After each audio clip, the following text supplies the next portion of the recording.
जय हिंद दोस्तों। महाराष्ट्र के उप मुख्यमंत्री देवेंद्र फडणवीस का बड़ा ऐलान, शेतकरी को मिलेगा 24 घंटे बिजली। आइए जानते हैं इस संदर्भ में उन्होंने क्या कहा। खरं म्हणजे दोन गोष्टी मला सांगितल्या पाहिजे।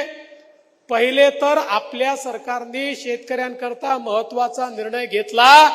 आता आम्ही तुमचं विजेचं बिलच माफ केलेलं आहे।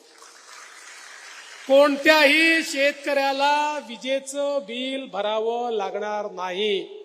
आणि सोबत दुसरं काय केलंय,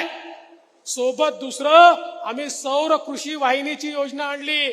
महाराष्ट्रातल्या शेतकऱ्यांना 16,000 मेगावॅट वीज लागते, त्यापैकी 12,000 मेगावॅटचं त्या ठिकाणी आम्ही हरित ऊर्जीकरण किंवा सोलर मध्ये कन्व्हर्शन सुरू केलंय, जे 1.5 वर्षात पूर्ण होणार आहे। उलट 4,000चं आता काम अजून चालू करतोय।